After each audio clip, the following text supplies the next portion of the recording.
Order number 1, administration of oath. Order number 2, communication from the chair. Order number 3, messages. Order number 4, petitions. Order number 5, papers. Order number 6, notices of motions. Order number 7, questions and statements. Order number 8, motion.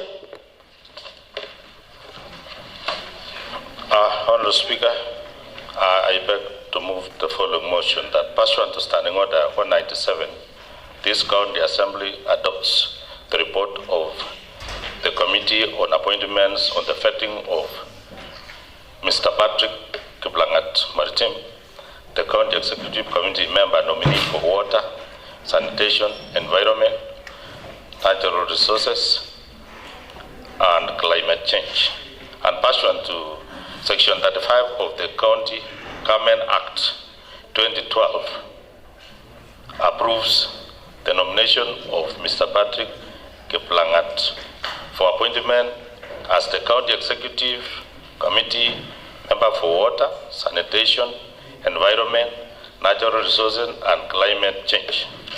Honourable Speaker, 1, Patrick Kiplangat Maritim applied for this position.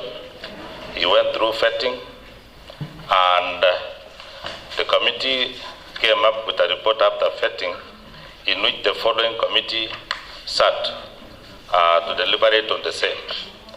1, Honorable Cosmas Korir, Chairperson; Leonard Rotich, Member; Paul Kibyagon Kirui, Member; Honorable Changmori, Member; Honorable Kipet Ngetich, Member; Honorable Roslyn Chepto, Member; Honorable Eric Kirui, Member.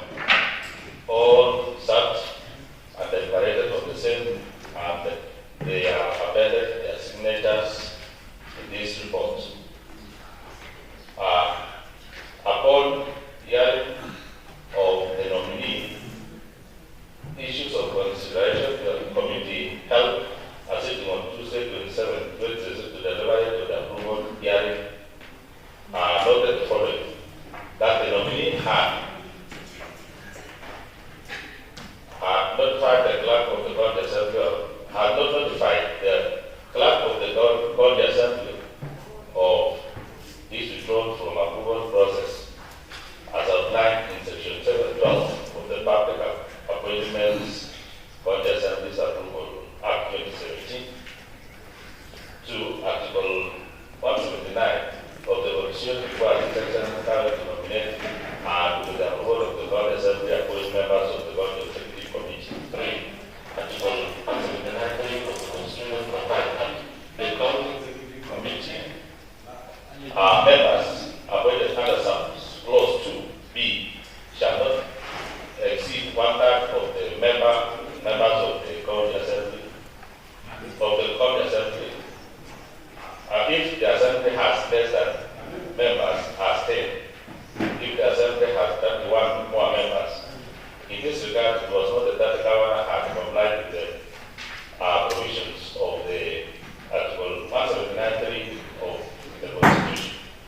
Further, the committee required the nominees to submit the following documents: questionnaire vetting, approval of nominee for the County Executive Committee member position; 2, CV, personal credentials and academic certificates, DRS certificates from higher education non-sport, certificate of good conduct from the Criminal Investigation Department, compliance certificate from Kenya Revenue Authority, sworn self-declaration from a form submitted to the Ethics and Anti-Corruption Commission, EACC, for 2022, clearance certificate from CRP.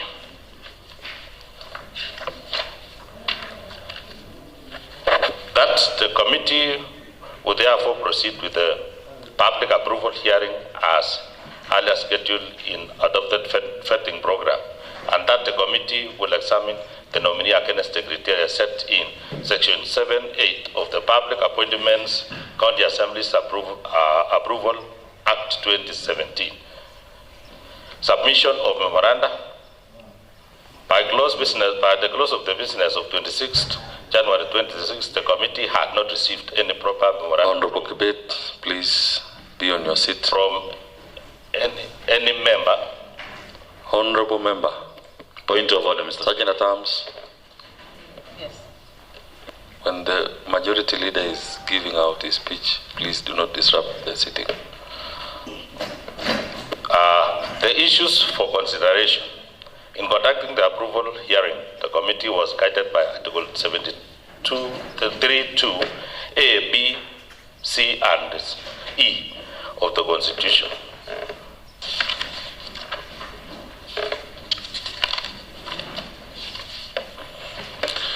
Point of order, Mr. Speaker. What's your debate?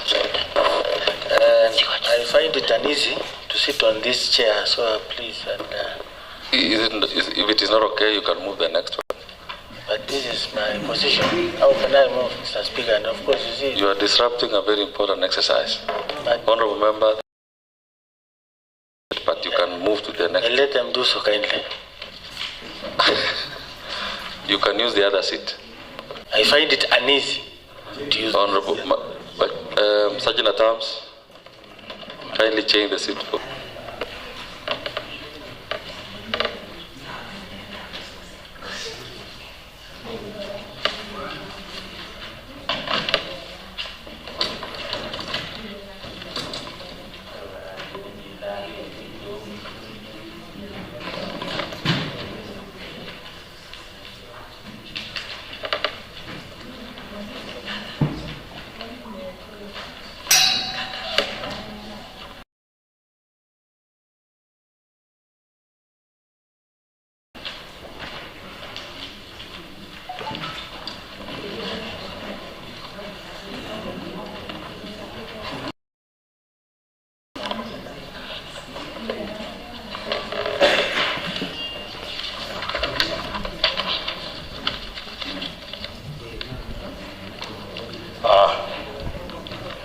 Honorable Speaker, sorry for that lapse. There was some page that was missing here, but we are there now.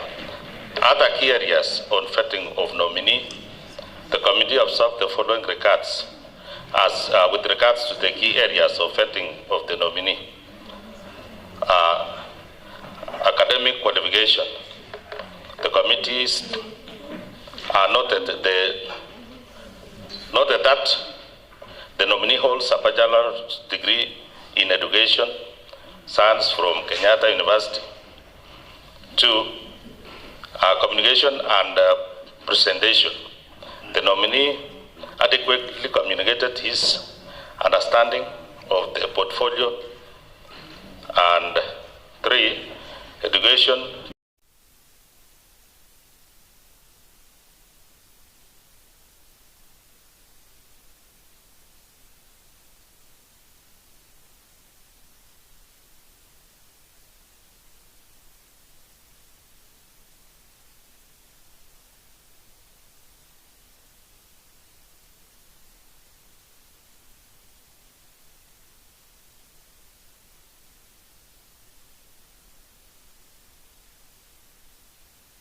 Laws of Kenya. The nominee was conversant with the relevant laws of Kenya and county government. Decision making and problem solving. The nominee adequately demonstrated problem solving skills regarding challenge relating to the running and management of Department of Water, Sanitation, Environment, Natural Resources and Climate Change. Committee findings. The committee, having observed the oral submission by the nominee and the document submitted to it, made the following findings. That the nominee meets the requirement of Chapter 6 of the Constitution on leadership, integrity, having obtained clearance from the following statutory bodies: the Kenya Revenue Authority, the Directorate of Criminal Investigation, the Higher Education Loans Board. 2. His academic credentials, professional training, and experience comply with Section 7(8) of the Public Appointments Act 2017. 3, that pursuant to Section 35 of the County Government Act 2012, the committee found the nominee suitable for appointment to the County Environment, Natural Resources and Climate Change Committee, Executive Committee member for Water, Sanitation, Environment, Natural Resources and Climate Change. Member for Water, Sanitation, Environment, Natural Resources and Climate Change. One Patrick Maritime has shown that is capable to be the CC in charge of water. As you are aware, Honorable Speaker, he was once the CC for administration in this government, and we were able, during the vetting process, we were able to ask him the challenges which we are facing in the Department of Water. One is the Pomasco company. As you are aware, our company has been having a lot of issues, especially the issue of wage bill.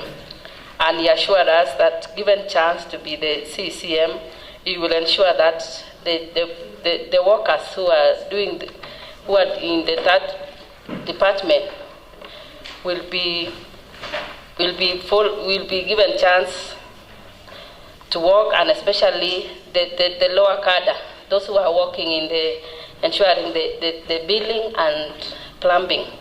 So those people are few, but the higher cadre are many. Another issue is concerning as you are aware, I'm the chair committee on water.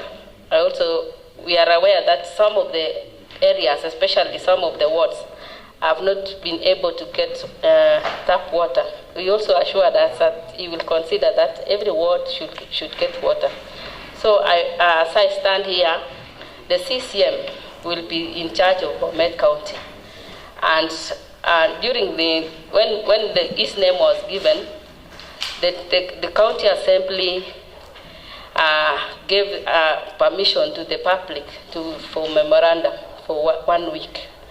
And we were expecting that in case there is anyone who is challenging him, should give us the memorandum within a week. But during the vetting process, we didn't see any challenge, any person who was challenging his appointment.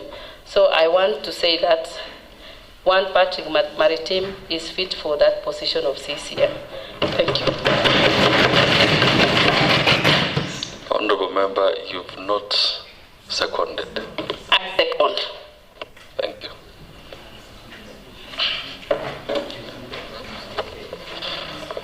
Honorable Members, I support this motion. Allow me to recognize the presence of students on attachment at the public. The students who are there, you are welcome to this great assembly. I want to congratulate you for the chance that you've been given to be attached to this assembly. I expect that you will follow the rules and procedures of this house, behave in a manner that shows that you are ready to learn for your betterment in future. While there, please maintain silence, observe in silence. Those are the rules of this house. The only people allowed to discourse or to react or to converse are the honorable members here. At any point, if you want to leave, you are expected to bow before the plenary as you go out. However, if I call out your name, I expect you to rise and bow towards the honorable members. Fikoti Chepkirui from South Technical will be working at the library. Thank you. Dorcas Chelangat, South Technical, also library. Winnie Chepngetich from South Technical will be working in ICT. Thank you. Dennis Bates from Kabrak University will be working in finance. Collins Bruno from RVST Njoro or RVST Njoro, ICT department. Hesbon Cheriot from South Technical, ICT department. Sheila Chepkirui from South Technical will be working in ICT.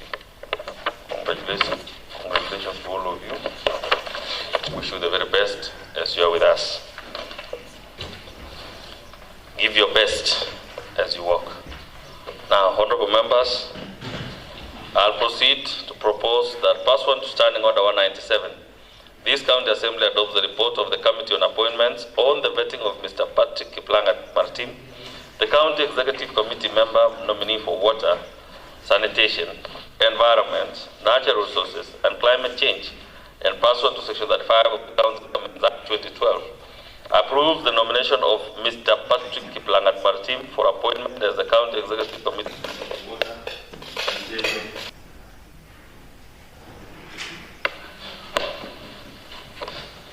Honorable Katam. Thank you. Thank you, Honorable Speaker. Honorable Speaker, I rise in support of the motion that this County Assembly approve the nomination and subsequent appointment of Patrick Kiplangat Maritim as the CC in charge of water, sanitation, and environment in Bomet County, Honorable Speaker. And Honorable Speaker, I stand to witness that Honorable Patrick Maritim comes from Sigor Ward, where I come from, Honorable Speaker. He's a man full of integrity.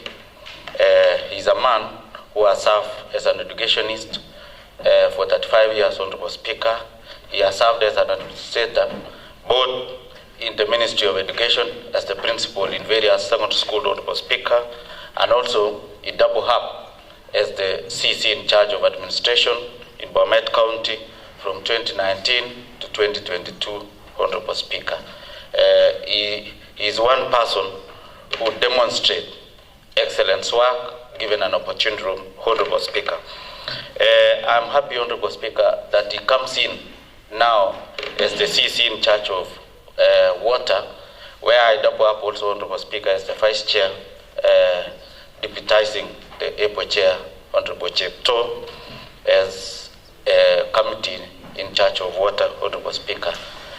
He also comes from the lower side of Jebalungu, Honorable Speaker, where the challenges of water is a major problem. So I think he understands very well. He has also served in the Bomet County, Honorable Speaker. He knows all the terrains. He knows all what it takes to be an administrator, Honorable Speaker, in Bomet County, Honorable Speaker. I know there are quite a number of challenges in Bomet County, Honorable Speaker. One is the issue of Bomasco, of water and distribution of water, and also metering, Honorable Speaker, in Bomet County. Bomet County has been faced with quite a number of challenges, as it has been witnessed that Bomet Town, being the headquarters of Bomet County, Honorable Speaker, the taps has been running dry for quite some days. So I know and I pray for Honorable Maritim, Honorable Speaker, that he comes in and work for the people of Bomet County. I know the government is coming in, Honorable Speaker, has been a government full of challenges, a lazy government, Honorable Speaker, led by the incompetent governor, Honorable Barchok, Honorable Speaker. But I know. Point of order, Mr. Speaker. Honorable Speaker, allow me to finish. Point of order, Mr. Speaker. Please, Point of order. the motion at hand. Yes, I'm going on, Honorable Speaker. Thank you, Honorable Speaker. And point of order, Mr. Speaker. He has to withdraw. I want to Mr. Speaker, point of order. Point of order. Point of order. I want to applaud Honorable Thank you. Speaker. No. Allow Honorable Dennis to contribute. Speaker. Thank you. For doing Please such a good have a job. seat, Honorable Katam. Thank Honorable you, Mr. Dennis. Speaker. Are you rising on a point of order? Yes, Mr. Speaker. Okay. Mr. Speaker, thank you very much, Mr. Speaker. Can he substantiate or withdraw and apologize? Thank you. Honorable Katam, kindly substantiate and you Thank you, Honorable substantiate. Speaker. Please, thank you, Honorable Speaker. Honorable Speaker. Withdraw and apologize. If you do not have the report, Thank you, please. Honorable Speaker. I withdraw, but the facts remain, Honorable Speaker.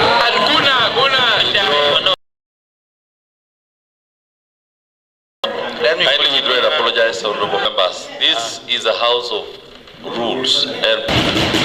Honorable Speaker, I want to make my last submission that I so sad for me not to see Honorable Peter Mutai, MCA for Sigor Ward.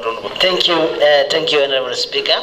Allow me, Mr. Speaker, to congratulate the appointment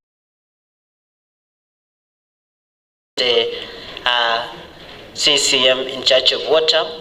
I want to support this motion, Mr. Speaker, and say Maritime has worked under this county government of Bomet in the last regime, and I believe he will do more in this department of water. I support Mr. Maritime. Thank you very much. Honorable Eric. Thank you, Honorable Speaker, for giving me this opportunity. I rise to support the motion that we approve one Honorable Patrick Maritime as a CC in charge of water. Honorable Maritime has served previously as a CC in charge of administration in the county.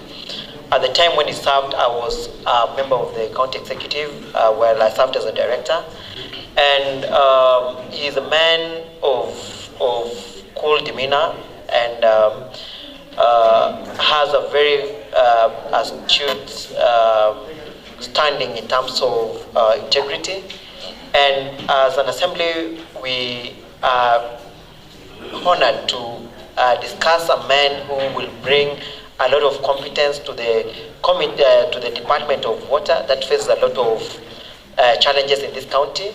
Honorable Speaker, during his presentation in the interview about what he has in mind about Bomet Water Company, I think I was convinced beyond doubt that he is a man of vision, that he will provide leadership that is much needed in Bomasco, and more importantly in the water sector that continues to be the key driver of development in the county.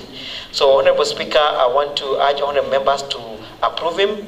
And maybe just in conclusion, Honorable Speaker, it is very unfortunate that we this morning we've listened to my colleague mention that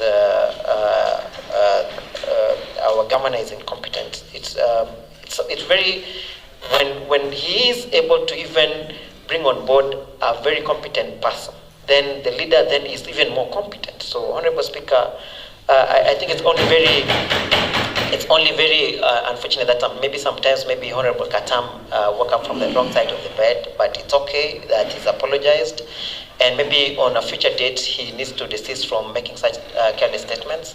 But overall, we want to request that we approve Honorable Maritime as a CC in charge of water environment in this county. Thank you, Honorable Speaker. Thank you, Honorable Eric. Honorable Peter Rono.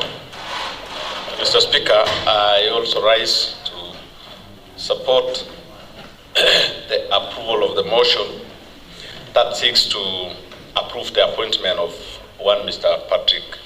Honorable Patrick Maritime. Mr. Speaker, I have two reasons that has helped me reach the decision. Mr. Speaker, I know Mr. Maritime as a honorable member. I happen to have served under him between 2018 and 2022. Mr. Speaker, while he worked as the CC in charge of administration, when the COVID pandemic struck, county governments were tasked to open quarantine centers, manage them and run them effectively in the government's effort to control the spread of the pandemic. Mr. Speaker, as the CC administration, I worked under him while I was the head of enforcement in the county government of Bomet. He helped us open, manage, and operationalize the 10-week quarantine center, Mr. Speaker, where the center hosted well over 400 persons who are believed to have traveled into Bomet County from other counties. Mr. Speaker, if you see how he managed, I have to admit that he's a true statesman. Honorable Speaker, allow me also to applaud the committee who was given the task to vetting because they limited themselves to the scope of their work. Mr. Speaker, I've read the report. I've seen only one member has not signed it, and I don't know whether he has dissenting opinion, but nonetheless, all the other members signing it means the threshold is met. So I ask this Honorable House to approve him. The man fits the work. He has already done some of it as the CC in charge of administration, and I want to believe the water docket will not be so big for him to carry. So I also support the motion, and I ask all the other honorable members to support as well. Thank you, Mr. Speaker. Honorable Ernest. Thank you very much, Mr. Speaker, for this opportunity to also rise and make a comment in support of this report. Mr. Speaker, I want to also make a comment that I happen to have met this one Patrick Maritim while he was working, and especially during the campaigns of Barchok. He did a lot in campaigning for him. That's an encouragement to those who want to serve in the next government, Mr. Speaker, that they ought to be seen, the campaign trail of this. If this house passes the name of Maritim, Mr. Speaker, was working here. I know the other one is campaigning period. Maybe in the 3 months that he's coming to office, I would encourage him to ensure that there's so many kilometers of last mile connectivity of pipes in our various wards has water running in it. Mr. Speaker, we have empty pipes in our wards. Some pipes running from Ketikso, and there is one again running from Gererit to Kipkela to Kibara with no challenge. If this house passes his name, he should ensure that with the 3 months remaining before the end of this financial year, he should ensure that we have running water in those empty pipes in our various wards. Mr. Speaker, also this is a docket that has a very big budget, and we are encouraging that when the CC comes in, he should ensure that he utilizes this money that is in water department. And Mr. Speaker, let me not comment beyond that, but it is the usual and the ritual thing, Mr. Speaker, to do. We pass names. It is usual here. But if you ask these members, these CEOs and CC no longer even take our phones, Mr. Speaker. We call, they don't take calls. So this one is just the rituals, the custom, so that this assembly is not blamed to have not done its work. But we will do our work. The other bit will remain for them to see what to do. Otherwise, I support and encourage that we all support this one, Mr. Maritim. Thank you very much, Mr. Speaker. Thank you very much. Honorable Protich. Thank you very much, Honorable Speaker. I just want to echo my colleagues who have spoken before me to support the motion at hand, the motion of approval of one Mr. Maritim to be the CC in charge of water in our county. Mr. Speaker, I have had an interaction with Mr. Maritim in the second assembly, where he was the head of administration, and without much ado, I would request the honorable members to approve his name. And for first of all passing through the due process, Mr. Speaker, for Honorable Barchok, His Excellency Barchok, to nominate his name amongst the very many people who are capable in this county of Bomet. Mr. Speaker, that is a testament that Mr. Maritim is a workaholic person. And as my colleagues have mentioned, he needs, when he comes in that department of water, Mr. Speaker, just as Honorable Kipkemoi finished with it, we want to encourage him to work hard so that at least the pipes that we have laid will be able to convey water. Mr. Speaker, I have a friend by the name Katam who is confused in a way because he wants to congratulate Honorable Barchok in one way for appointing a neighbor for him. But then at the same time, he wants to refuse the appointment. But he wants this name to be appointed here. There is a situational story told over Kamau, the boss, and Mr. James, the employee, who was working with Daniel. Mr. Speaker, one day the boss appointed James for promotion. And because Daniel was against the boss, he went and told the boss, congratulations for appointing Point of order, friend. Mr. Speaker. Because Point of of that particular promotion that was given is to your him. point? For Chapchabas to put words in my mouth. I didn't congratulate Honorable Barchok for working. It's not a privilege. He is a resident of Bomet and he deserves, Honorable Speaker. He went through the vetting processes he has mentioned and he qualifies, Honorable Speaker. Thank you. Your point has been taken. Proceed, Honorable Pro-Teacher. Mr. Speaker, I was talking about Kamau in this case, and then there is a Daniel, and then there is a James. Mr. Speaker, I think there is a confusion somewhere. I'm only talking about a Kamau, I'm talking about a James, and I'm talking about a Daniel. But you see, Mr. Speaker, at home, when the children eat sugar, and the mom comes and says, who has eaten the sugar? The one who has eaten the sugar will first of all say, it is not me. So, Mr. Speaker, I was saying that when Kamau appoints James, then Daniel is here, who do not want the boss completely, and then he tells the boss, congratulations for doing it. So I was just likening it as a situational story that is coming up. It is two sides of the same coin. Thank you. Thank you, Honorable Josephat. Thank you very much, Mr. Speaker. I also rise in support of the motion that seeks the approval of Patrick Maritima as the CCM Charge of Water, Sanitation and Natural Resources.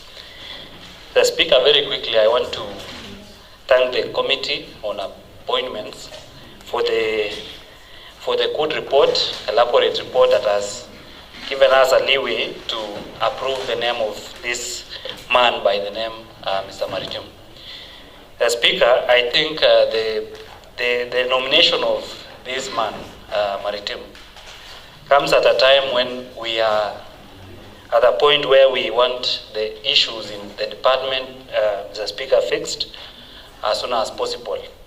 We welcome the nomination of his name, and we really hope that as an assembly we've done our best in always approving the names of various appointees that are brought forward for approval as we allocate adequate resources and as efficient as it should. The Speaker, our people are desperately in need of water. This is how we'll be able to fix this problem. Mr. Speaker, I thank you for the opportunity and I look forward to working with this person called Mr. Maritim. Thank you. Thank you very much, Honorable Josephat, for your contribution and all the other contributions by the other members. I'll proceed to put the question that pursuant to Standing Order 197, this County Assembly adopts the report of the Committee on Appointments on the vetting of Mr. Patrick Kiplangat Maritim, the County Executive Committee member nominee for Water, Sanitation, Environment, Natural Resources and Climate Change, and pursuant to Section 35 of the County Governments Act 2012, approves the nomination of Mr. Patrick Kiplangat Maritim for appointment as the County Executive Committee member for Water, Sanitation, Environment, Natural Resources and Climate Change. Allow the Honourable Member to come in.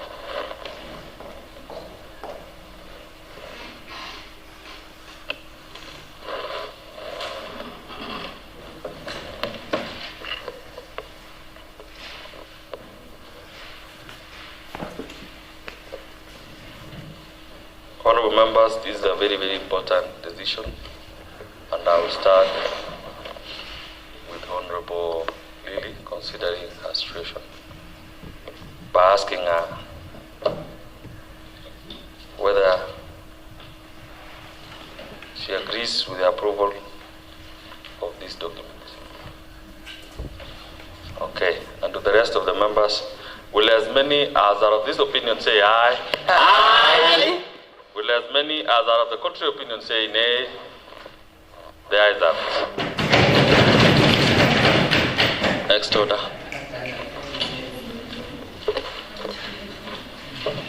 Order number 9, motion. Order 197. This county assembly adopts the report of the Committee on Appointments on the vetting of Ms. Cecilia Chepkoech Mutai, the County Executive Committee member nominee for Gender, Culture and Social Services, and pursuant to Section 35 of the County Government Act 2012, approves the nomination of Ms. Cecilia Chepkoech Mutai for the appointment as the County Executive Committee member for Gender, Culture and Social Services. Honorable Speaker, the nominee appeared before the committee for vetting on 27th January 2026 at 11 a.m. and was vetted under oath pursuant to Article 179(2)(a) of Constitution of the Public Appointments County Assemblies Approvals Act 2017 and standing orders of the County Assembly. The committee noted the following. On her oral submission, Cecilia stated that she is a Kenyan citizen holding a Bachelor of Education as degree from Kenyatta University. The nominee submitted that she is an experienced educationist with over 30 years of experience in teaching, leadership, and governance. She taught in various schools as a career teacher. She further informed the committee that she previously served as nominated member of County Assembly, where she chaired the Committee on Gender, Culture, and Social Services, where she gained direct exposure to mandate and operations of the department she has been nominated to lead. She emphasized that her background in education, leadership, and public service has equipped her with the skills necessary for policy formulation, stakeholder coordinations, community engagement, and inclusive service delivery. Submission of credentials and clearance. She submitted all the required credentials and the clearance as required.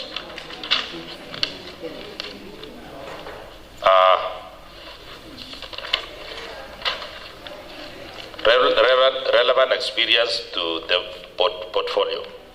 Management skills. The nominee submitted that she possesses strong management skills, including strategic planning, team leadership, budget and implementation, policy analysis, and performance monitoring. As a former MCA and committee chairperson, she oversaw departmental budgets, coordinated committee work, and supervised policy reviews, which prepared her to manage a complex executive department.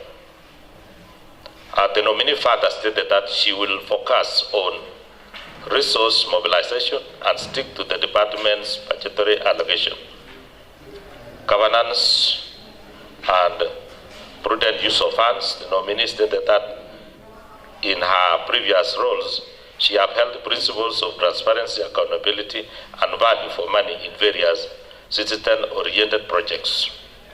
Gender mainstreaming, gender understanding, and integration. The nominee explained that gender mainstreaming is the deliberate integration of gender perspectives in planning, budgeting, policy formulation, implementation, evaluation of programs to ensure equity for all genders. She stated that she would work closely with other departments to ensure gender-responsive budgeting and the inclusion of gender indicators in sectors such as agriculture, health, and education. She further stated that she intends to focus on boy-child with an ideology to improve the ego in boys, develop programs and policies, as well as enforce the law.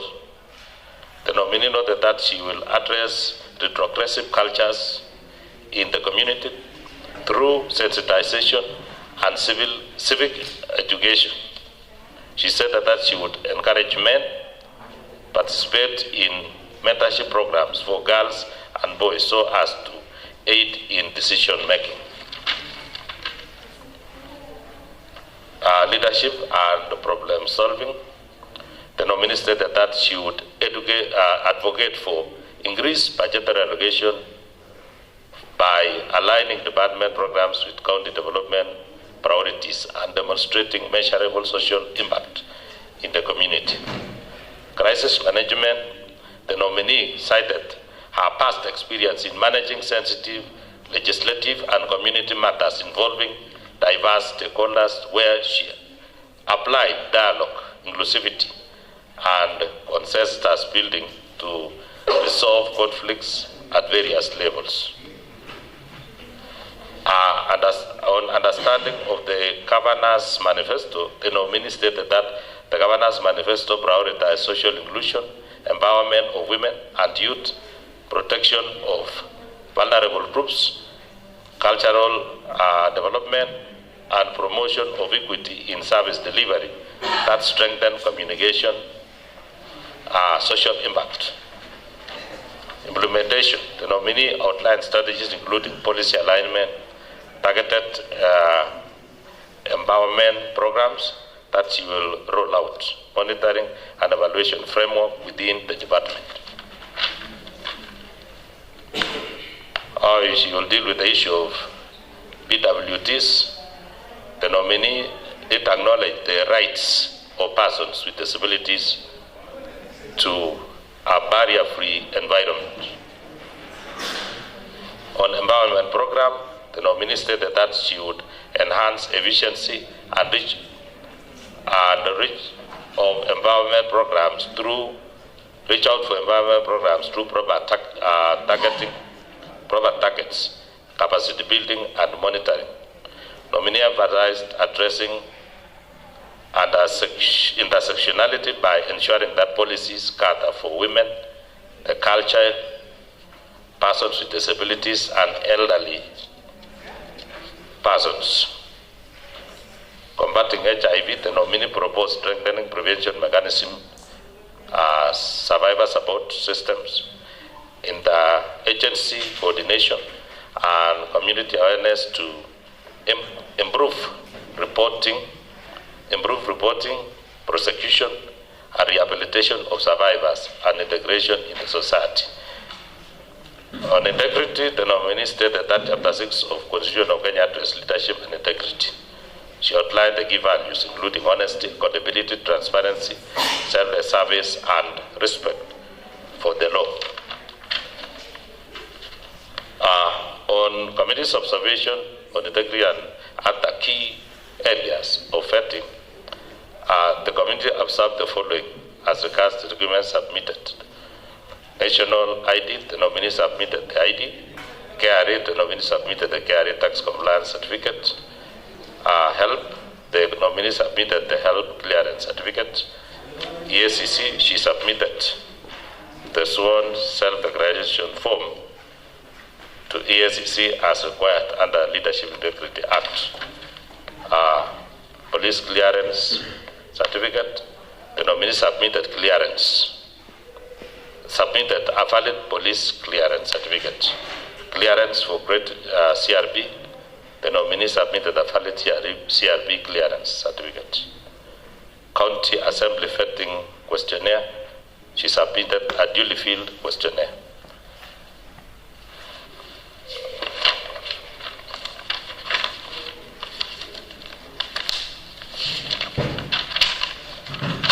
Findings. The committee, having observed the oral submission by the nominee and documents submitted to it, made the following findings. That the nominee meets the requirement of Chapter 6 of the Constitution on leadership and integrity, having obtained clearance from the following statutory bodies: the Kenya Revenue Authority, the Directorate of Criminal Investigation, and the Higher Education Loans Board. 2, that his credentials, professional training, and experience comply with Section 7(8) of the Public Appointments County Assemblies Approval Act 2017. 3, that pursuant to Section 35 of the County Government Act 2012, the committee found the nominee for appointment as the county executive member for gender, culture, and social services. The committee's recommendation.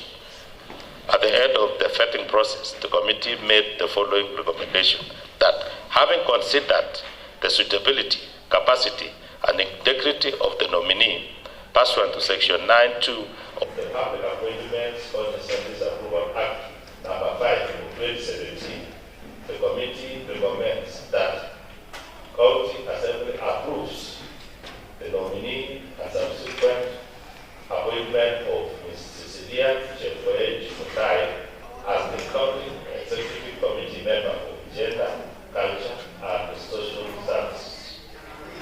Mr. Speaker, I beg Honorable Eric to support. Thank you, Honorable Speaker. I rise to second the motion that we approve. One, Cecilia Chepkoech as the CC for Gender and Social Services. Honorable Speaker, I got to know Honorable Cecilia when she served in the Second Assembly as a member of the County Assembly. And for starters, I want to thank His Excellency the Governor for giving an opportunity for a member who has served in this assembly.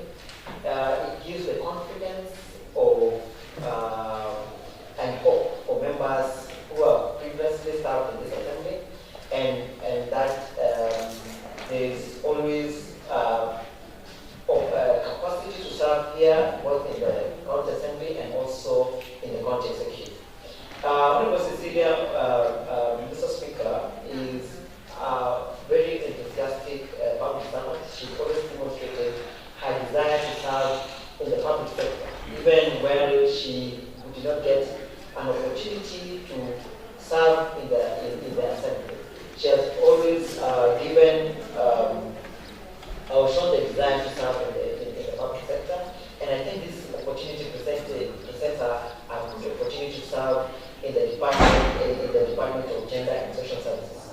Honorable Speaker, I am a member of the county of this Assembly's Committee on Gender and Social Services, and part of what I would want to challenge Honorable Cecilia, if and when she is approved in this assembly, is to look at the recommendations made by the recent report given by the Technical Working Group that had been appointed by the President in last year, 2025, led by the former Deputy Chief Justice, Honorable Nancy Baraza, on the recommendations on the GBV and femicide in this country.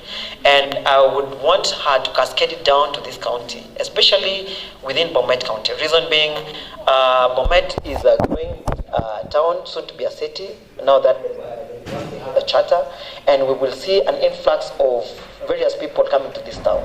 And as a matter of fact, Honorable Speaker, part of what I would challenge Honorable Cecilia is on making sure that even places of residence, of short-term residence like Airbnbs, fitted with CCTVs as a mandatory requirement before they are given operating licenses, and also making sure that public participation is entrained in terms of approving the various issues related to gender.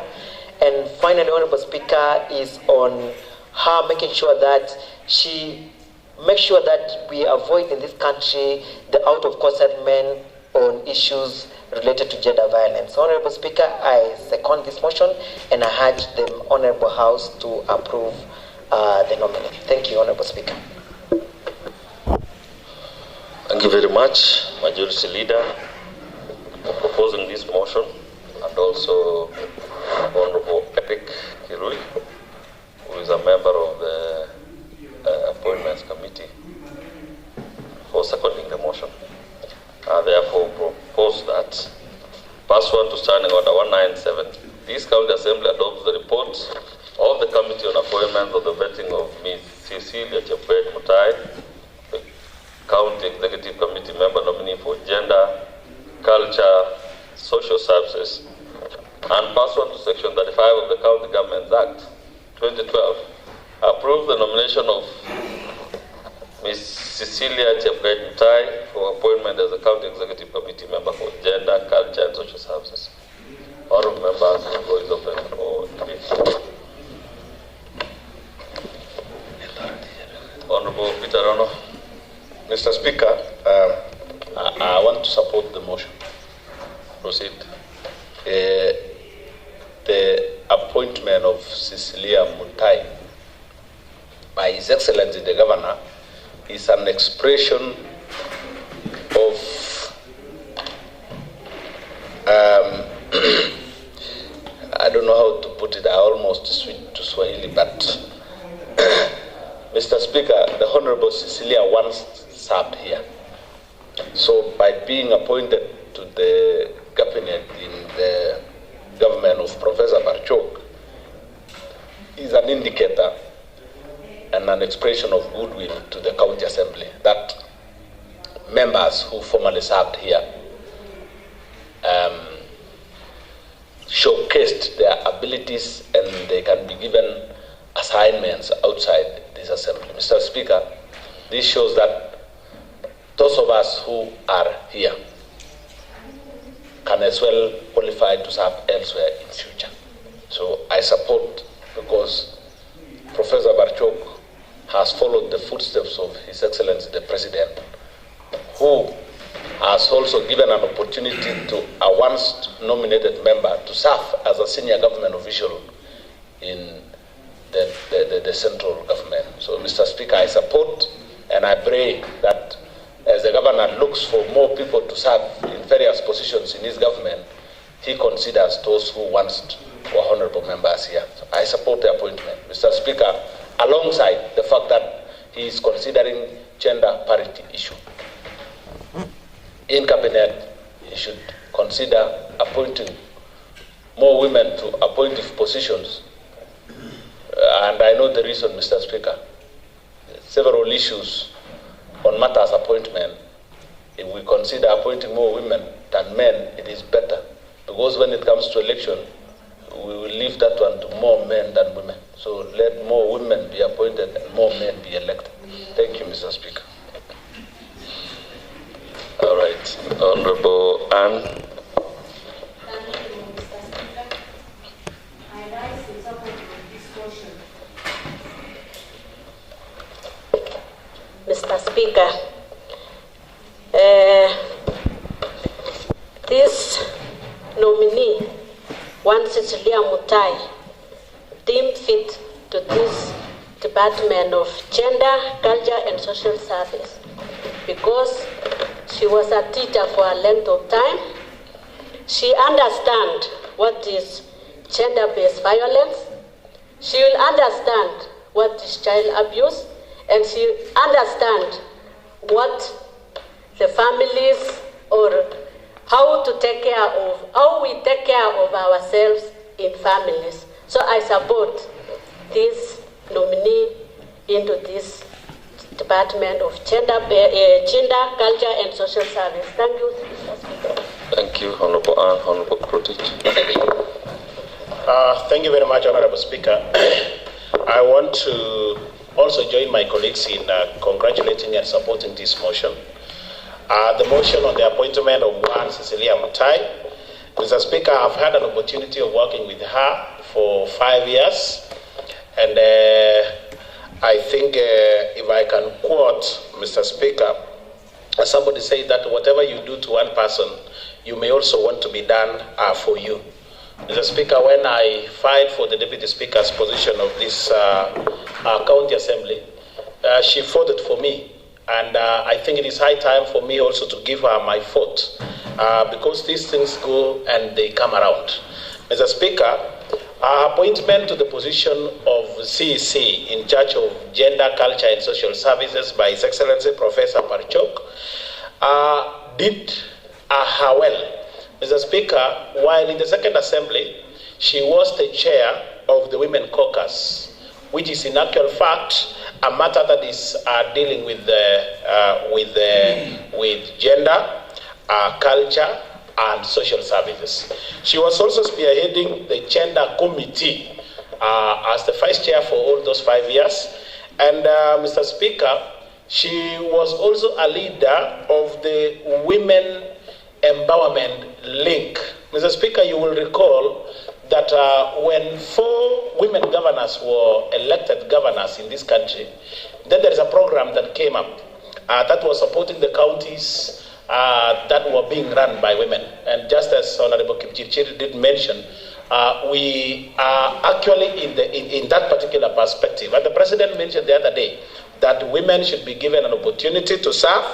And Honorable Cecilia Mutai became the lead person in this county assembly, in the Second Assembly, in that particular Women Empowerment Link. Without much ado, Mr. Speaker, I want to congratulate Professor Hilary Parchok for remembering this assembly. And I want to believe that the other governors who are also going to come will be able to respect the assembly and also make some appointments from the assembly, just like the President is actually doing. Mr. Speaker, there is something called institutional memory. And these particular individuals who are going to assist the governor in the executive and who have vast knowledge in the assembly will be able to give institutional memory. Without much ado, I support. Honorable Richard Ruto. Asante sana Mheshimiwa Spika kwa kunipea nafasi hii ili niweze kuchangia uteuzi wa Waziri Cecilia Mutai. Mheshimiwa Spika, nataka nitoe shukrani kwa wanakamati ambao walipekua na kuhakikisha kwamba jina la Cecilia Mutai imefika kiwango cha kupitishwa na bunge hili. Mheshimiwa Spika, Cecilia Mutai ameonyesha uzoefu wa uongozi wake kwa kuwania kiti cha Mama County katika mwaka wa 2017 na vile alijaribu mwaka wa 2022 kwa dirisho wazi kwamba alikuwa na ule moyo wa kusimamia wamama katika jimbo hili. Na nataka nitoe shukrani kubwa kwa gavana wa jimbo hili kwa kumteua, kwa sababu hiyo ni ndoto ya huyu waziri ambaye ameteuliwa kuwa katika kusimamia jinsia katika jimbo hili. Na ningependa nitoe pia hongera kubwa kwa wale ambao walifanya hii kazi ya kuhakikisha kwamba jina lake limeweza kufika hapa, kwa maana huyu ni mama ambaye anaweza kujua yale ambayo yanaendelea. Jana Mheshimiwa Spika, nilikuwa nimesimama katika bunge hili nikitetea mama wetu ambaye nilisikia ama tuliangalia katika vitengo tofauti ya kupeperusha taarifa kwamba kuna mama ambaye hadi sasa tutapata kuelewa zaidi kuhusu yale ambayo alifanywa katika zahanati yetu ya Chemanere. Na kama tuko na mama ambaye anaweza kusimama ama kuwa kielelezo chema katika serikali kuu ama serikali ya jimbo kama huyu mama, ingekuwa ni vyema. Kwa hivyo kama mwakilishi wa ward ya Chemanere nimesimama ili niweze kuiunga mkono, ili tushikane pamoja kuhakikisha kwamba wamama wetu wamepata haki wakati ambao wanadhulumiwa. Kwa hivyo mheshimiwa, nataka nichukue nafasi hii ili kusema na iunga mkono, na ninaomba bunge hili waweze kuipitisha jina lake. Asanteni mheshimiwa Spika.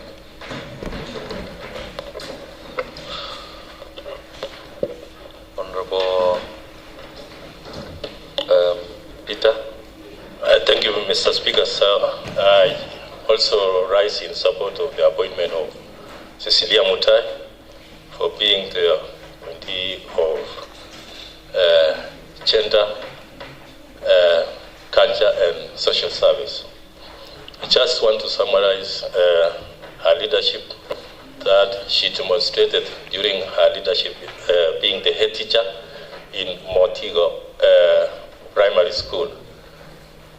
She stood there. Honorable Peter, there is a phone that is vibrating. Whose phone is that? Thank you, Mr. Speaker, sir. It was my phone. Now, all the members, ensure you have your phones on silent mode. Proceed. Now, it is she still demonstrated that she is capable.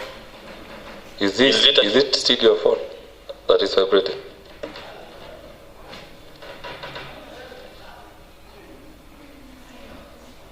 This is my phone. Okay, I'm very sorry. Point of information, Mr. Speaker.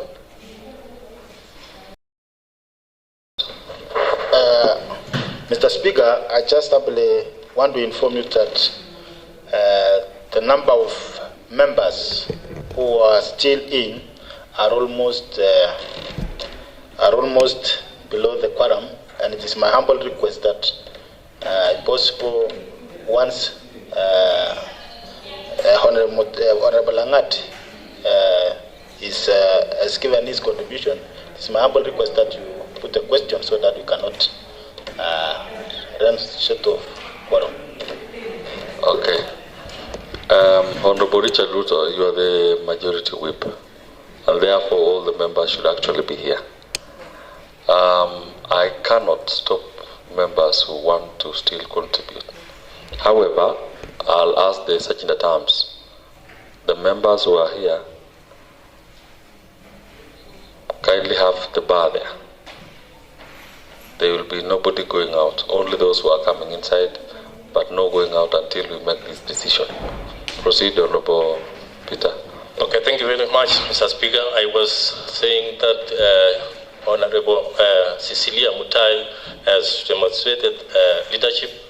The school, Motigo Primary School, led during her tenure for quite a length of time. And the pupil or the students from that Motigo Primary School proceeded to Ferriers University. Again, when she was the head teacher, she also demonstrated leadership during the development of one student when there were a ball game at Isaac Primary School. She stood with that pupil by taking the concerned person to the right authority, that was police station at Silibwet. That is where I witnessed her stance and also the leadership, and also making sure that the concerned person got the right steps.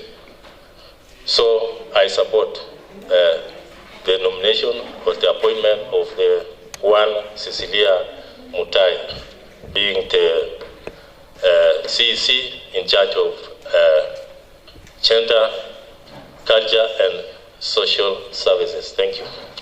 Thank you very much. If given a chance, please use 2 minutes only. Honorable Mutai, then Honorable.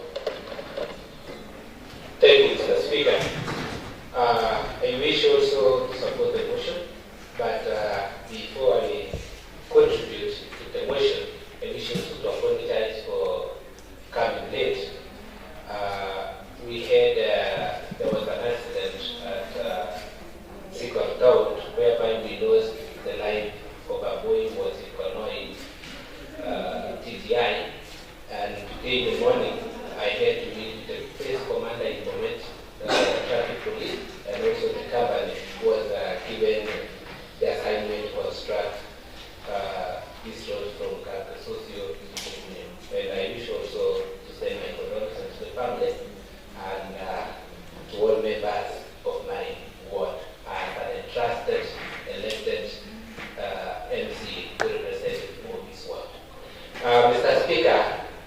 believe also that the information given by the committee of the appointment concerning the truces Martin and Cecilia, and I don't want to contribute to the other motion which has already discussed by the honorable member. I've had the information on the contribution of Cecilia Mutai in the society and in the county government and the national government. And I wish also, Mr. Speaker, to register also my support that these are the right people we ought to have in this government of Professor Pancho.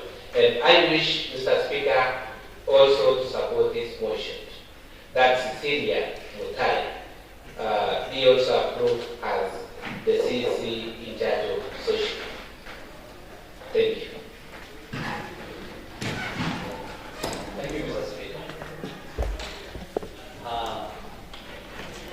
For the opportunity, though you not mention my name,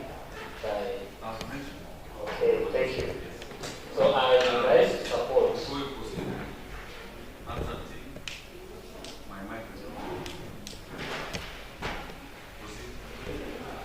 I rise to support the nomination and sequential approval of the nominee, that is one Cecilia Mutai from Spiritual Township Board, Mr. Speaker. That is my neighboring ward, and by extension, as the people from Bomet Central, we appreciate such a wonderful nomination.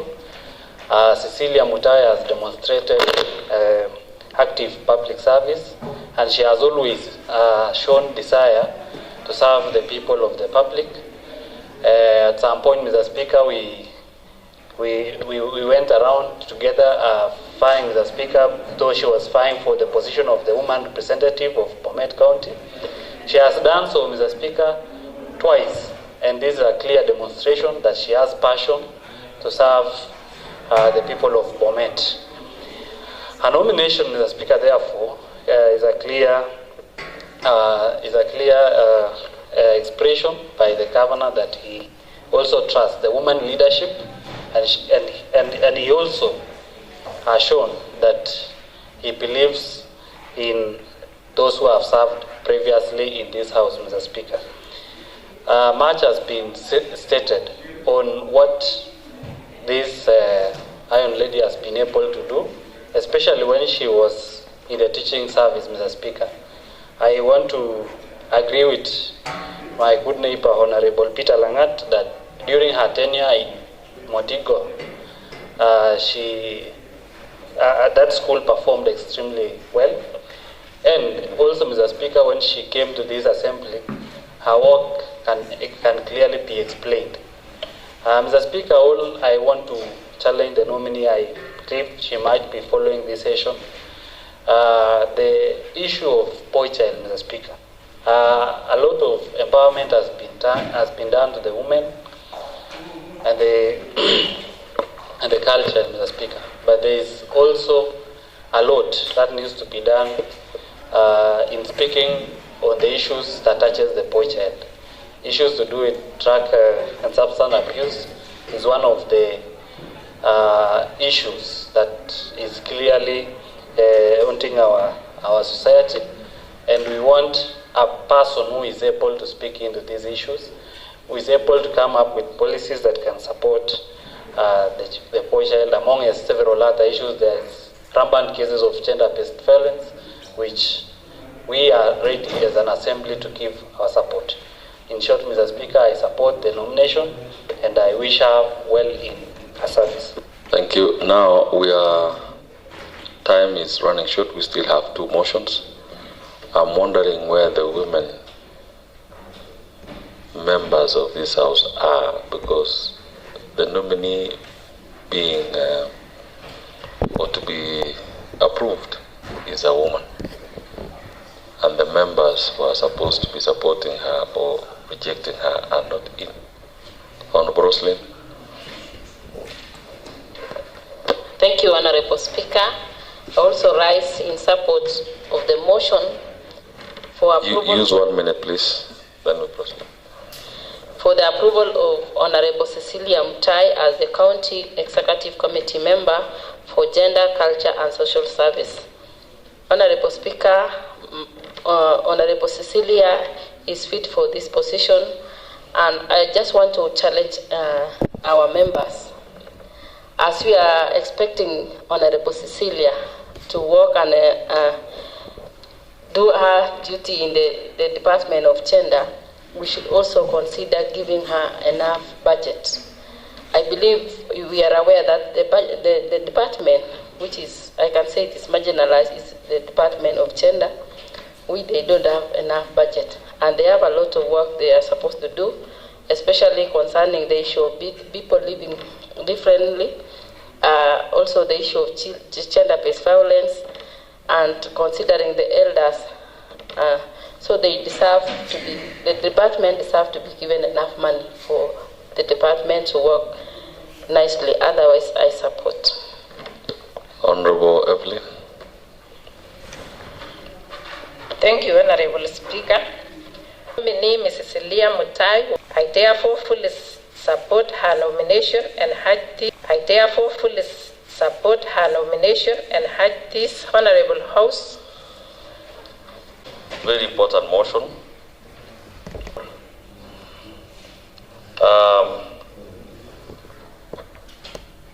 Either Culture and Social Services, and pursuant to Section 35 of the County Governments Act 2012, approves the nomination of Cecilia Chepkoech Mutai for the appointment as the County Executive Committee member for Gender, Culture and Social Services.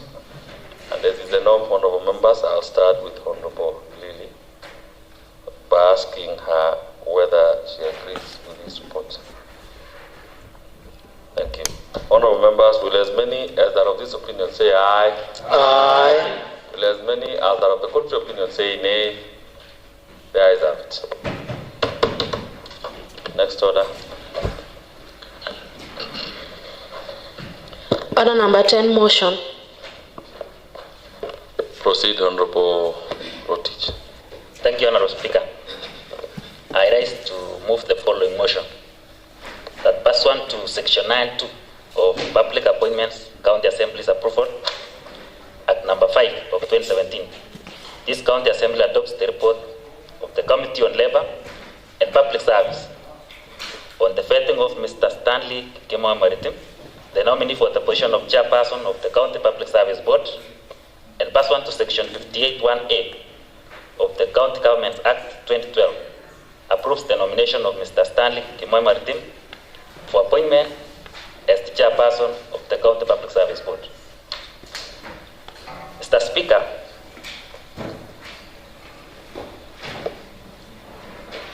let me thank my committee members and the clerks for having come up with a good report.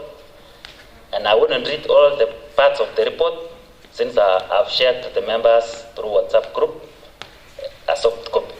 I'll only read partial, the crucial parts only, and especially the oral submissions. Thank you, Mr. Speaker. Proceed. On the side of employment record and work experience, Mr. Stanley Kimoy Maritim has served in both public and private institutions for over 30 years. From 1993 to 2000, he worked at the Kenya Cooperative Creameries, KCC, where he served as a depot supervisor and later as a depot manager. In July 2000, he joined the Defense Forces Canteen Organization, DEFCO, as a senior area manager.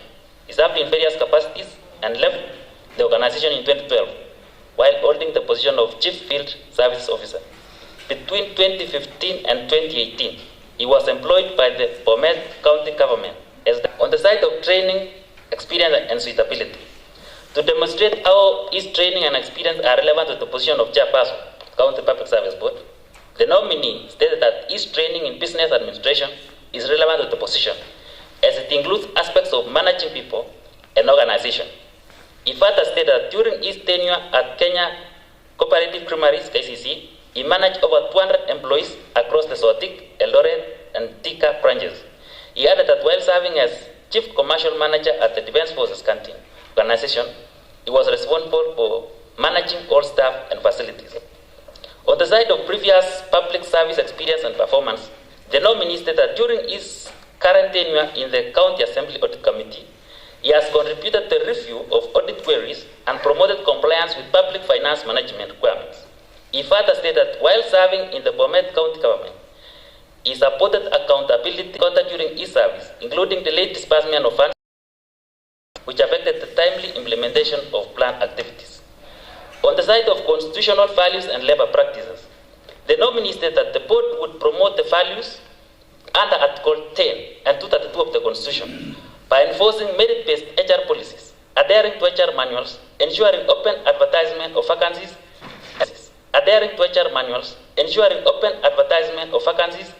and applying clear, objective, and competitive recruitment process. Mr. Speaker, here is the committee's findings. The committee, having observed the oral submission by the nominee and the documents submitted to it, made the following findings. 1. That the nominee meets the requirement of Chapter 6 of the Constitution on the leadership and integrity, having obtained clearance from the following statutory bodies: the Kenya Revenue Authority, the Directorate of Criminal Investigation, and the higher set out under Section 58(3)(a) of the County Government Act 2012. Secondly, Mr. Speaker, that the experience comply with Section 7(8) of the Public Appointments County Assemblies Approval Act No. 5 of 2020. And finally, Mr. Speaker, that pursuant to Section 58(3) of the County Government Act 2012, the committee found the nominee suitable for appointment as the chairperson of the Bomet County Public Service Board. Here is the committee's recommendation, Mr. Speaker. At the end of the vetting process, the committee made the following recommendation: that having considered the suitability, capacity, and integrity of the nominee, and pursuant to Section 9(2) of Public Appointments, County Government Approval Act No. 5 of 2017, the committee recommends that the County Assembly approves the nomination and subsequent appointment of Mr. Stanley Kemoy Maritim for the position of the chairperson of the Bomet County Public Service. Mr. Speaker, I request Honorable Chirchir to second the motion. Thank you. Honorable Peter Rono. Mr. Speaker, sir, I second the motion. Allow me to slightly correct my chair. The Section 9, clause number 2 of the Public Appointments, the County Assembly's approval, is not a County Government Approvals Act, Mr. Speaker. Number 5 of 2017 requires that, the committee, any select committee is acting in lieu of the county, of the whole county assembly. And I must admit that it took our time. We interviewed the nominee for the position, and Mr. Speaker, we interviewed but also interrogated the nominee, and his response to our questionnaire. Speaker, as I second, allow me to remind the County Assembly that we are required not only to approve the appointment of Mr. Kip Kemoy as a person, but we also have a statutory requirement to ensure that there is no vacancy in that office. The law requires that the office be, because it's a going concern, it has to have a person in that office almost continuously. If you look at what is happening in Bomet, Mr. Speaker, we have a number of court degrees, some of them requiring the county government to actualize the confirmation of persons to specific office, which is a preserve of the County Public Service Board. Mr. Speaker, now that the tenure of the former board lapsed, we have court rulings that requires the county government to fill positions. And the only body that is mandated to do the same is the County Public Service Board. Without the chair, the board will not function. Mr. Speaker, we have positions that were advertised and midway stopped. The court has pronounced itself and has given the green light to the county government to continue. The exercise will be done by the County Public Service Board as dictated by the County Government Act, Article number 55, which delegates the duty of appointment and recruitment and interviewing to the County Public Service Board. So as we debate, I want to second the motion that this County Assembly adopts the report that contains the report that we approve the nomination of Mr. Kipkemo as the chair for two reasons. One is a statutory requirement that the office be so that the going concern of the board be continuous. Number two is because the person is competent enough. He has demonstrated competence.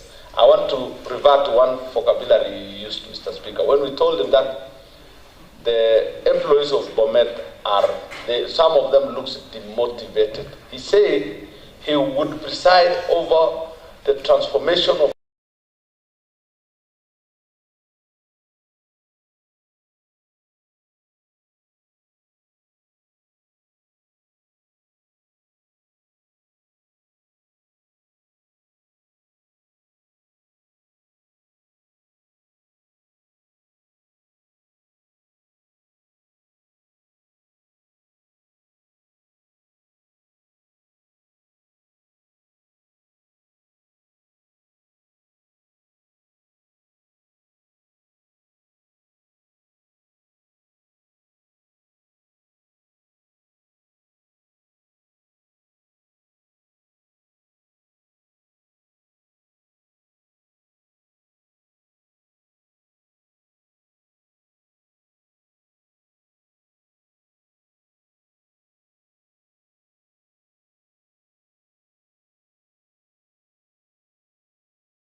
and pursuant to Section 58(1)(a) of the County Governments Act 2012, approves the nomination of Mr. Stanley K. Martin for the appointment as chairperson of the County Public Service Board.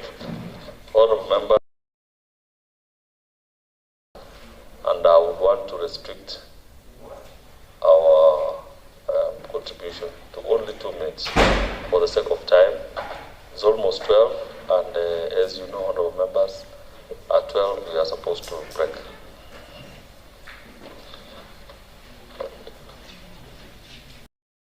Honorable Kabit.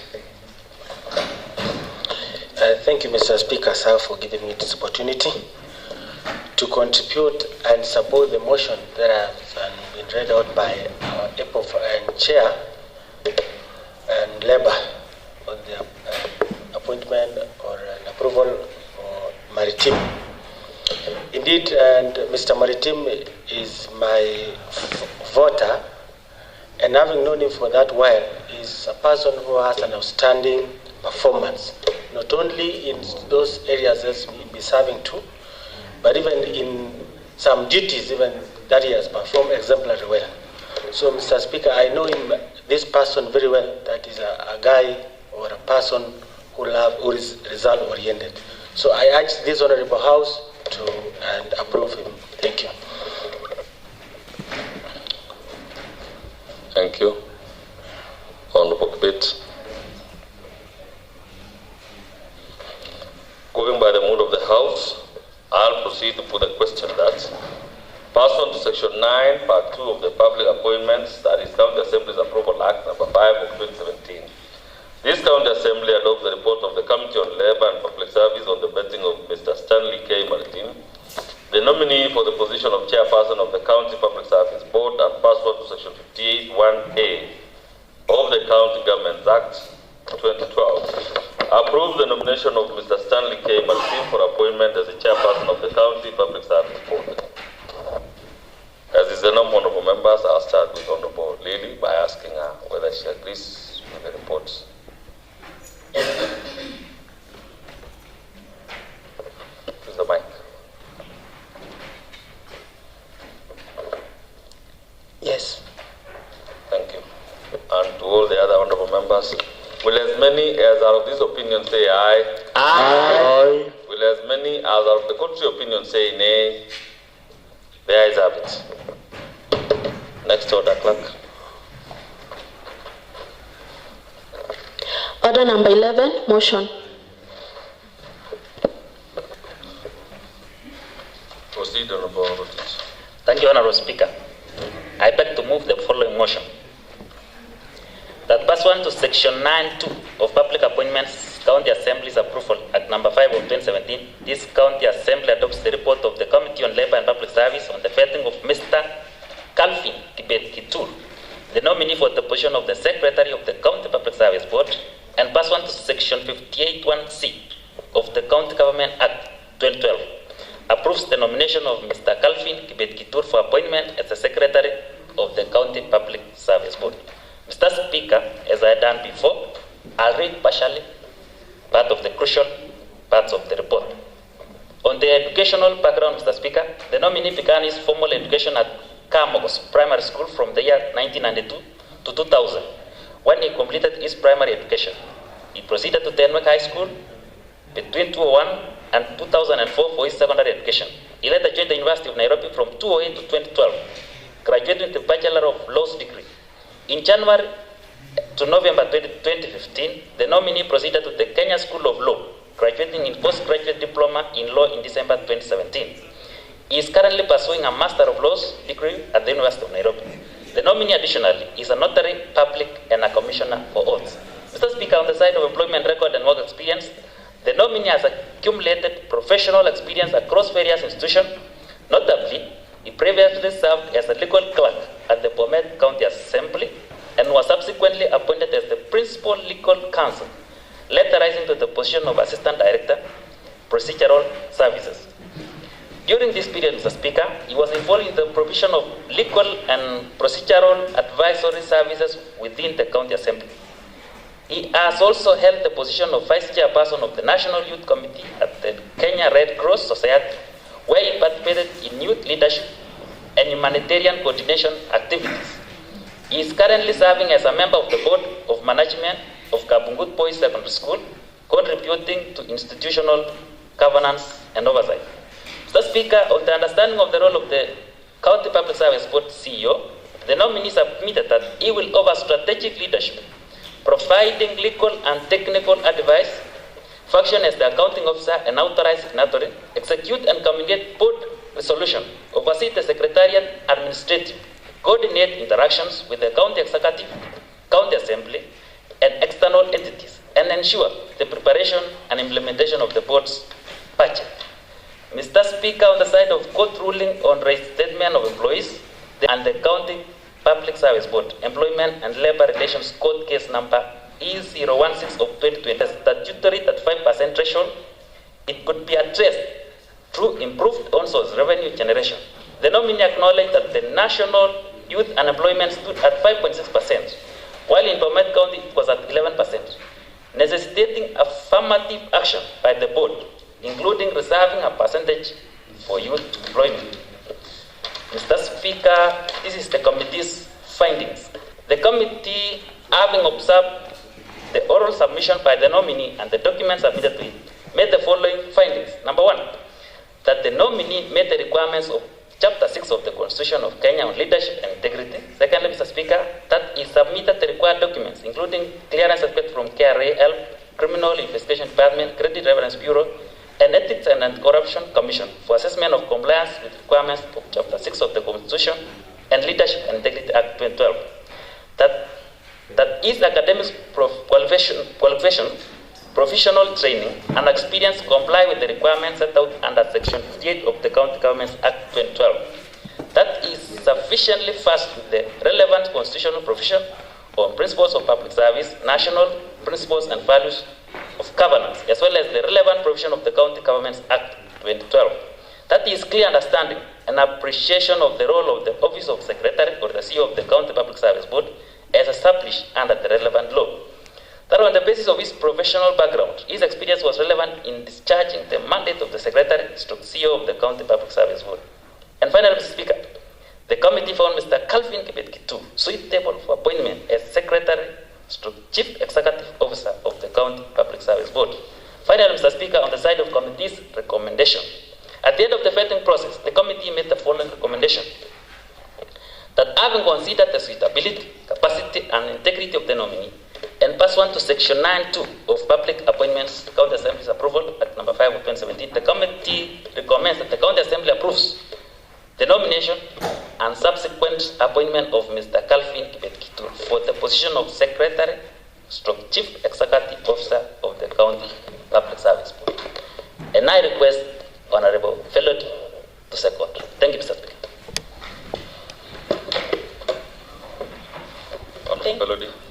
Thank you, Mr. Speaker. I rise to second the motion that this County Assembly adopts the report of the Committee on Labour and Public Service on the vetting of Mr. Calvin Kibet-Kitur, the nominee for the position of the Secretary.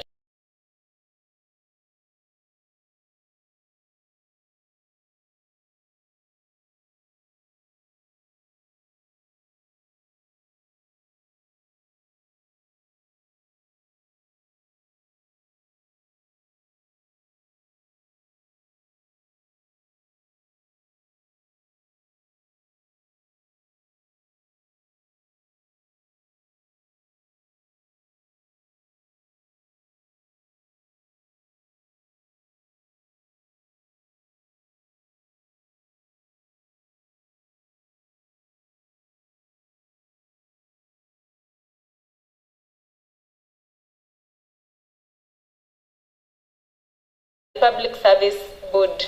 I therefore want to urge this out to Mr. Speaker.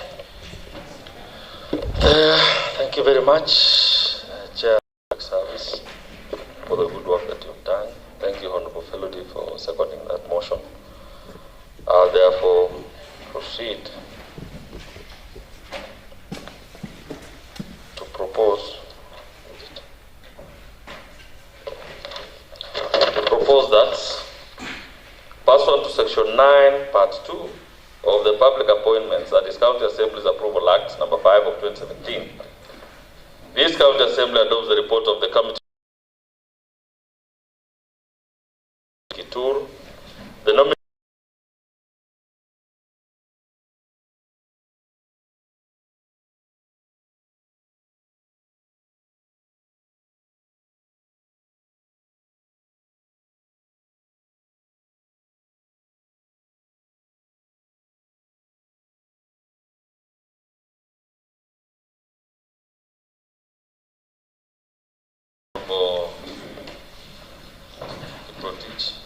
then Honorable Ernest. Thank you very much, Honorable Speaker. Once again, I rise to support the motion moved by Honorable Bernard for the approval of one Calvin Kitur to be the Secretary / Chief Executive Officer of the Public Service Board. Mr. Speaker, I think this is coming at a time when we are having one of our own being competent and having successfully bidded since the time of advertisement until the nomination by His Excellency the Governor. Mr. Speaker, I will say I have known Calvin preferably almost 8 years now since I joined this assembly, and I would have no reservations at all to recommend that Calvin becomes the Secretary of the Public Service Board. Mr. Speaker, we know that currently there is a vacuum in the leadership of Public Service Board, and using the little time so that we can have the work for the people of Bomet progress, then we are going to approve this gentleman. This gentleman is an advocate of the High Court, and Mr. Speaker, you are very aware the County Assembly Service Board, which you chair, recently gave him a promotion. And that promotion was on merit, and that is why he is currently serving as the Assistant Director of the Chamber Services. Mr. Speaker, this gentleman has exhibited a lot of integrity. He has exhibited tolerance. He has exhibited courage. He has also shown that we can be able to work. The guidance that he has given to the honorable members from the first assembly to this third assembly, Mr. Speaker, is key in what has shaped us. Mr. Speaker, when history of the County Assembly of Bomet is written, the name of Calvin will not be forgotten. I am informed, and if my memory serves me right, he wrote the very first order paper of the County Assembly of Bomet for the devolution. So, Mr. Speaker, when history is written, the story of that gentleman is not going to go in vain. I don't want to lever much on that. I support. Thank you. Honorable Ernest. Thank you very much, Mr. Speaker. I want to take this opportunity to support this report by the Labour Committee on 1 Calvin. Mr. Speaker, I would really want to celebrate his appointment to that position, as he is cut from the material of this august house. Mr. Speaker, these are some of the moments that calls for celebration and congratulation to this young person by the name Calvin. He has served, like what Honorable Kiprotich has said, he served, I think he was in his, he is serving the 3rd Assembly. Mr. Speaker, we've seen him. He's a social person. He is such a dedicated, hardworking, and someone of integrity, Mr. Speaker. In fact, someone told me if you want to know somebody, ask his friends or colleagues. He will tell you exactly who the person is. And from this end, Mr. Speaker, if I'm asked, because we've been working together with Calvin, I can comment that indeed he's the right person for the job. And Mr. Speaker, as he moves to that position of CEO, Public Service Board, we encourage him to maintain his integrity, his hard work, and dedication in that Public Service Board. And Mr. Speaker, we also, him being our child, Mr. Speaker, we can always warn him of any danger. That if he sees any danger from that side of the executive, he needs to run as fast as possible and come back to this assembly, if he sees any danger. Because we don't want him to be misused. Because we've seen before what sometimes happens. But we pray for him so that he progresses in his job, because he is such, I can't easily, Mr. Speaker, I am an educationist, and I can tell you that this Calvin is a genius person. He has shown all characters of all traits of a genius person. We are wishing him well, we are praying for him, and wish him success in his next endeavors. Thank you very much, Mr. Speaker. Thank you, Right Honorable Speaker. I would also like to echo the sentiments of the earlier speakers, Mr. Speaker, in congratulating one did to this administration of UDA, Mr. Speaker, by donating 1 Calvin to the executive, Mr. Speaker. Calvin comes in with a lot of reputation, Mr. Speaker, having served as the Assistant Director of the Chamber Services of this Honorable House, Mr. Speaker, and I know by extent that is going to do a good and a noble thing there at the executive. Mr. Speaker, as we know, we are heading to the election. Some of us will lose seats. I'm very sure, Mr. Speaker. Some of us will lose the seats, and they would like to be employed. So I know we shall have one at the executive there, the Public Service Board that is doing the recruitment, Mr. Speaker, and it will be of help. Maybe employing Katam. I can use Katam as an example because, Mr. Speaker, I know he's going to lose terribly. Point of order, Mr. Speaker. Point of order, Mr. Speaker. What's your point of order, Honorable Ernest? Mr. Speaker. Remember, you contributed, so it is just a point of order. It's a point of order, Mr. Speaker. Yes. Since everyone has agreed with Honorable Victor, I want to remove myself from that cohort of those who are going to lose seats, Mr. Speaker, and say, maybe he exclude me and mention the others, Mr. Speaker. Thank you very much, Mr. Speaker. Thank you, Mr. Speaker. Honorable Kipkemwa is a good friend of mine. He's the incoming chair of UDA, and he's also poised, Mr. Speaker, to be the next deputy governor of this honorable county of Bomet. Mr. Speaker, without much ado, Mr. Speaker, stick to the matter at hand. Mr. Speaker, I don't want to digress. Speaker, I'm rising on a point of order. What's your point of order, Honorable Pitarana? Mr. Speaker, Standing Order 92 read together with Standing Order 116 form. Yes. There is a serious habit of interrupting debate yet the standing orders are outright. Allow me to read it so that you give us direction. Okay. Standing Order 92 talks about points of order. That any member may raise a point of order at any time, but the member is required to indicate the standing order upon which the point of order is based. Mr. Speaker, and when you look at 116, it's talking about grossly disorderly conduct, Mr. Speaker. When you read 116, clause number 1b, which says that a member knowingly raises a false point of order, the consequences are stipulated, Mr. Speaker. You know, the Honorable Ernest is up and disrupting Honorable Victor without raising any substantive order. Mr. Speaker, he deserves punishment because it is habitual for him to interrupt members throughout, and he never indicates any point of order. Is he in order to interrupt the Honorable Member, Mr. Speaker, without raising any order? Okay. To that point, Honorable Peter Ono, your order is actually in order by raising the concern that Honorable Ernest had initially said that he's rising on a point of order, when actually what he stated wasn't actually any order. Honorable Member, I put you on notice, and all the other members, if you just rise without specifically indicating which order, then you will be out of order. And I'll take action after that. Honorable Victor, you finished contributing.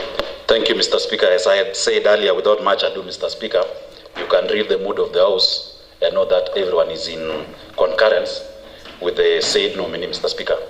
Also, Mr. Speaker, I can vividly remember when the Senator gave an address to this House, Mr. Speaker, Calvin was seated there, what do we call that table, Mr. Speaker?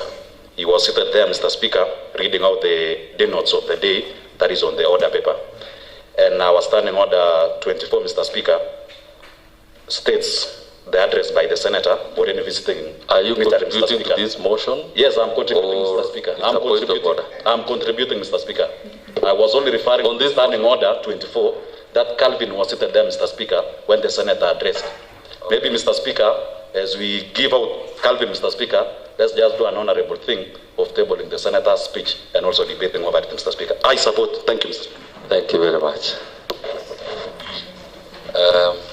Honorable Richard Ruto, then Honorable Josephat. Okay, thank you very much, Mr. Speaker. I know you are wondering why one is trying to rise up and say something. You know, Calvin is our own, Mr. Speaker, and we are very proud as the Third Assembly for having one Calvin being taken to the side of public service board to be in charge of side of CEO, Mr. Speaker. And I stand here, Mr. Speaker, sir, I want to laud the leadership of this county assembly, led by you and our senior counsel, Isaac Itur, for the mentorship you are giving to our staff, Mr. Speaker, because for one to be recognized anywhere outside where he or she is working, Mr. Speaker, is through a very good recognition and a very good also mentorship you are giving to your employees. Mr. Speaker, Calvin is one of our own who has shown his capability of doing his work with integrity. He's always a very hardworking man, and after going through the CV as laid by the majority leader and the chairman, Labour, Mr. Speaker, I want to say this is a disputed CV, Mr. Speaker, which I believe in future we want to say that this is a house which needs to be recognized, Mr. Speaker, even to have a medalist for giving out some of the staff, Mr. Speaker. As we speak, Mr. Speaker, PS Parliamentary Affairs, Mr. Speaker, came out of this house, Mr. Speaker. We also have Mr. Speaker also, who is working in the same Ministry of Parliamentary Affairs, and also he came out of this House, Mr. Speaker. We have also different staff working in the executive side, especially the CEO in charge of Uplands and Lands, Mr. Speaker, who was also one of us. And today also we have approved the name of Cecilia Mutai, who was also working in this county assembly as a member of County Assembly of Bomet, which means there is something good in this county assembly, Mr. Speaker. And I believe in future, our members who are seated here also will be something in future, whom most of us can also rely on them because of their contribution outside there. I therefore take this opportunity to support the motion and wish our staff, Calvin, a very successful work on the other side of public service board, and we pray for him. Thank you very much. Honorable Josephat. Thank you, Mr. Speaker. I rise to support the appointment of Calvin Kitur as the CEO in charge of public service. The Speaker, a lot has been said about Calvin, and I am rising here. Having worked closely with Calvin in the committee on petitions, Calvin has been very much dedicated. He is a down-to-earth man, and he is a man full of integrity. The Speaker, I rise to support his appointment, and I thank the committee for vetting him very well and giving a clear mark on how he's been performing in the assembly. And we also believe that he is going to perform very well in the public service. The Speaker, there are very many youth outside there awaiting the continuation of the recruitment process that was stopped, Mr. Speaker. I want to support the appointment of Calvin, and I know his capacity, and I trust that he will be able to do very well. I want to congratulate him and wish him well in the next career he is going to pursue. Thank you. Thank you, Mr. Speaker. I will be very brief in support of this motion and supporting Calvin, Mr. Speaker, as the Secretary to the Public Service Board, Bomet County. The position of the Secretary, Mr. Speaker, of Public Service Board is not only merely administrative, Mr. Speaker, it is the central to efficiency and credibility. Mr. Speaker, this is the person who will also make sure that there is smooth running and functioning in the Public Service Board. He is also the right person who is an accounting officer in that office, Mr. Speaker, and he is the custodian of all the documents in Public Service Board. I trust Calvin, and I wish, Mr. Speaker, to mention here that honorable members has talked of his academic performance, and I wish actually to mention here that I was with him in Denwick High School, and he always actually came after me. So I know him, he is the right person, and he performed well, Mr. Speaker, and he is the right person to fit in that position. Honorable Kimoy, Mr. Speaker, mentioned something that if you want to know somebody, you can at least check his friend. I wish also to mention here that I'm one of his friends, and if you want to know Calvin, you have known also me. So I support Calvin as the Secretary to the Public Service Board. Thank you, Mr. Honorable Anne and then Honorable Peter Rono. Each one, 2 minutes, please. Let's be mindful of time. Thank you, Mr. Speaker.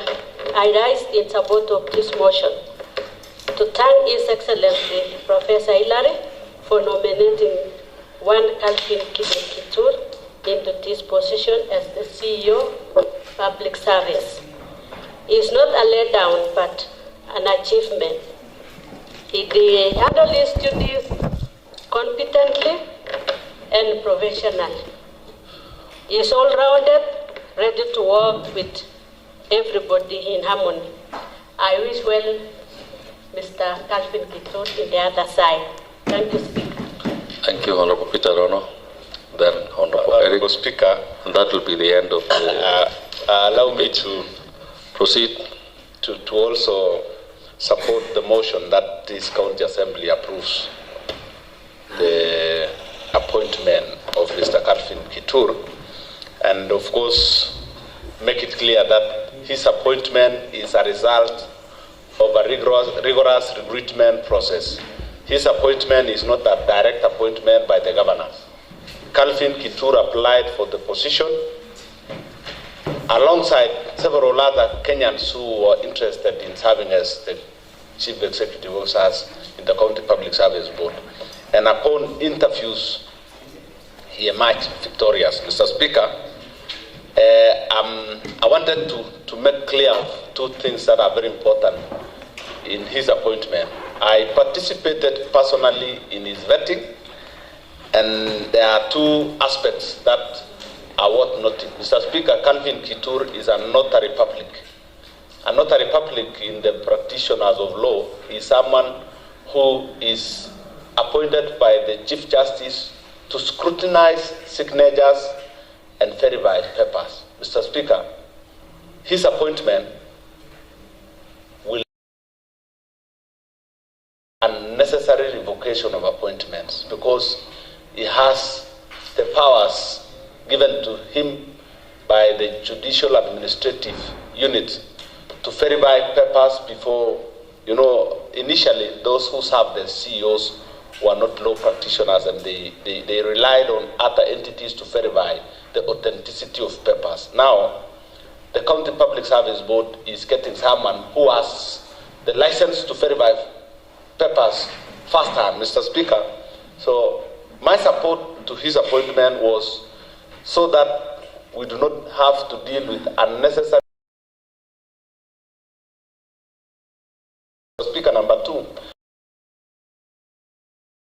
have had unnecessary litigations in courts of law arising from of recruitment and appointments have been done. Now that Mr. Calvin Kitur is an advocate of the High Court, he did pledge while we interviewed him here that he is going to do arbitration.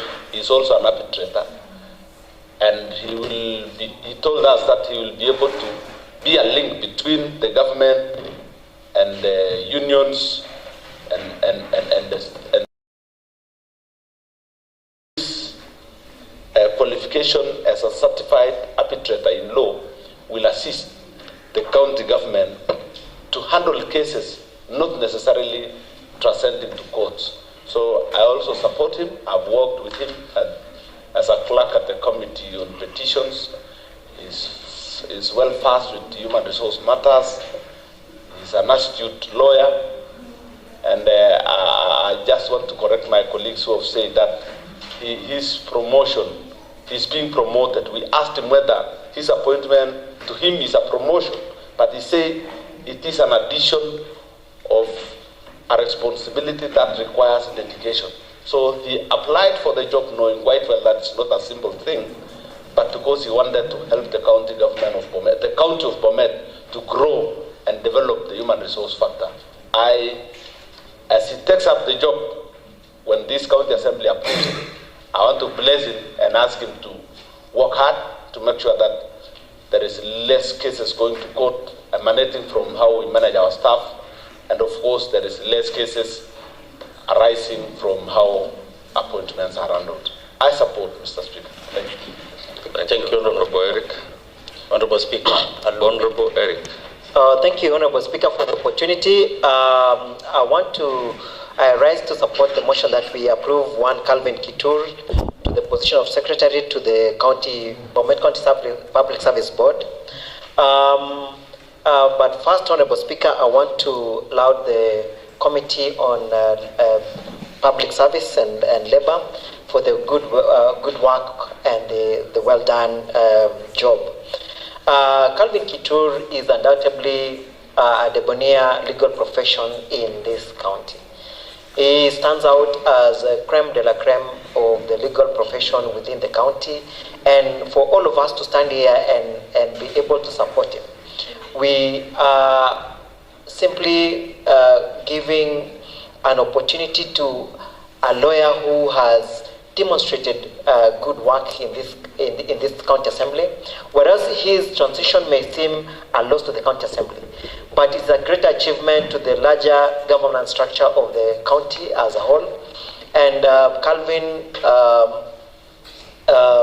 being the man that we've all known for this time that we've served in this county assembly, will undoubtedly bring a good profession and input to the county public service board. So I support this motion, and I urge all the members to support him as well. Thank you, Honorable Speaker.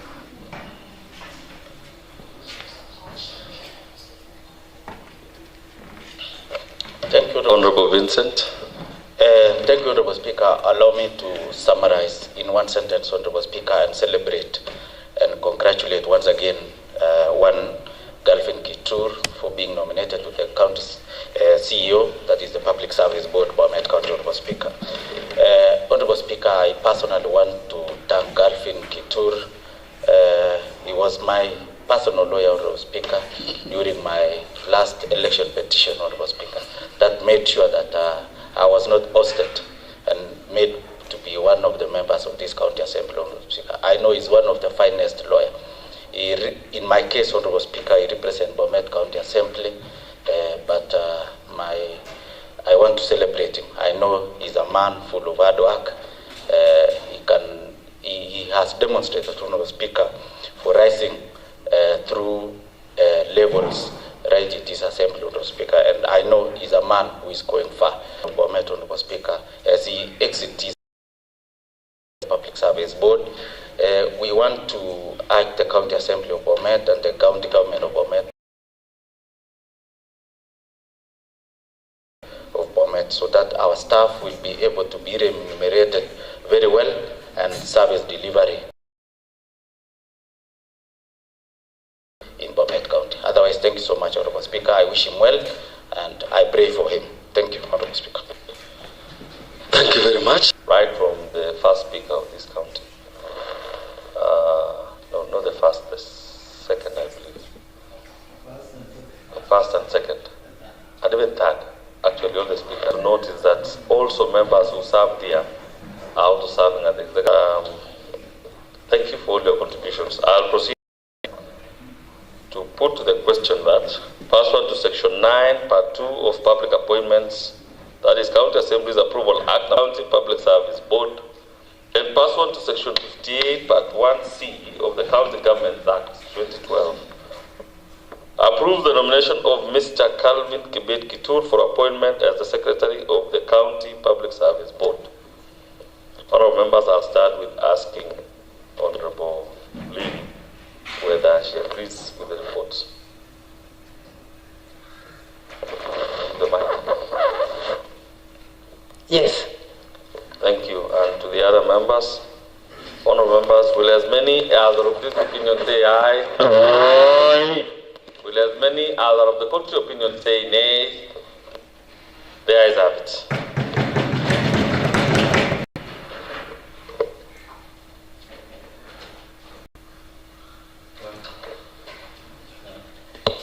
Adjournment. Honorable members, this sitting is adjourned up to 2:30 p.m.